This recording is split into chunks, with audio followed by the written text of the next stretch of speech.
السلام علیکم ورحمۃ اللہ وبرکاتہ۔ الحمد للہ رب العالمین وبہ نستعین والصلاة والسلام علی سید الانبیاء والمرسلین ومن اتبعہم الی یوم الدین وبعد۔ معزز ناظرین، ہماری گفتگو آج جس ٹاپک سے ریلیٹڈ ہے اس کا نام ہے اسلام کیا ہے۔ اسلام کیا ہے کہ پارٹ 1 میں آج ہم آپ کے سامنے دین کا صحیح مفہوم، عقیدے کا ڈیفینیشن، اس کی اہمیت اور عقیدہ اور نظریہ کے درمیان فرق بیان کرنے کی کوشش کریں گے۔ سب سے پہلے تو ہم یہ جان لیں کہ ایک مسلمان جس دین کو فالو کرتا ہے، جس دین کو مانتا ہے، اسے دین محمدی کہا جاتا ہے۔ اور اس دین کے 3 اہم شعبے ہیں، 3 اہم پارٹس ہیں۔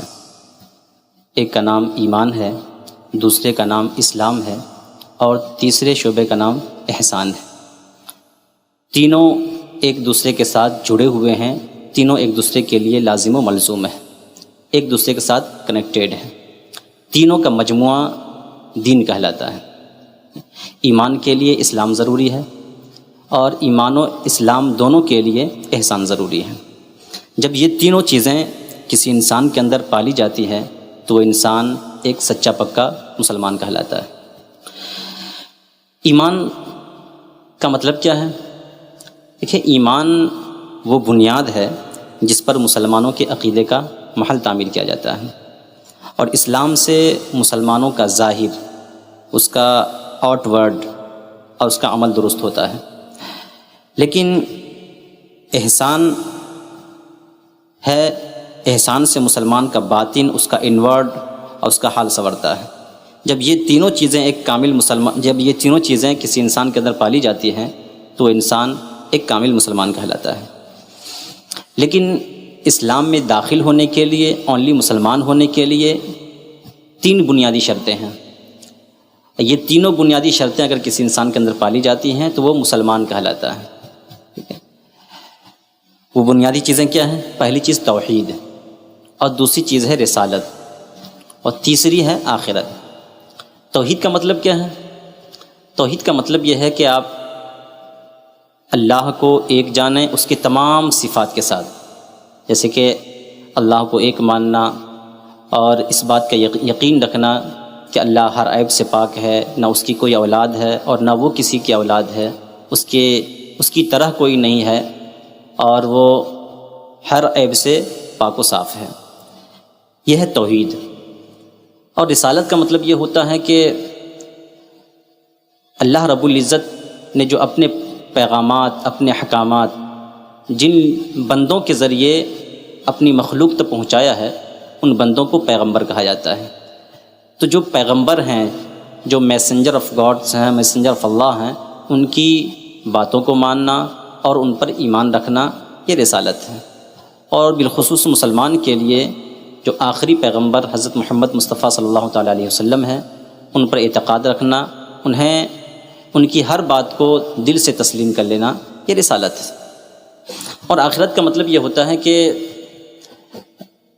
جنت و دوزخ اور مرنے کے بعد اٹھائے جانا، سوال و جواب ہونا، عذاب قبر کے بارے میں، یہ ساری چیزیں آخرت سے ریلیٹڈ ہیں۔ ان تمام چیزوں کو ماننا آخرت سے متعلق ہے۔ تو اونلی مسلمان ہونے کے لیے، اسلام میں داخل ہونے کے لیے توحید، رسالت اور آخرت، ان 3 چیزوں پر اعتقاد رکھنا ضروری ہے۔ اور کامل مسلمان ہونے کے لیے ان تینوں پر اعتقاد رکھنے کے ساتھ ساتھ اس کے اندر احسان کا پایا جانا بھی ضروری ہے۔ اب ہم یہ سمجھتے ہیں کہ عقیدے کا مطلب کیا ہے۔ تو دیکھیں، عقیدہ یہ عقد سے نکلا ہے، جس کا معنی ہوتا ہے گرہ اور گانٹھ کے۔ عقیدے کا مطلب یہ ہوتا ہے کہ اللہ رب العزت نے حضرت محمد مصطفیٰ صلی اللہ تعالیٰ علیہ وسلم کے ذریعے جو باتیں ہمیں ارشاد فرمائیں، ان تمام باتوں کو بغیر کسی شک و شبہ کے، بغیر کسی ڈاؤٹ کے دل سے مان لینے کا نام عقیدہ ہے، اور اسی کا نام ایمان بھی ہے۔ عقیدہ اور ایمان دونوں ایک ہی چیز ہے، لیکن صرف الفاظ میں فرق ہے۔ الفاظ الگ الگ ہیں، معنی دونوں ایک ہی ہیں۔ آج کے زمانے میں عقیدے کی اہمیت اور اس کا جاننا، اس کی تفہیم زیادہ ضروری ہو گیا ہے۔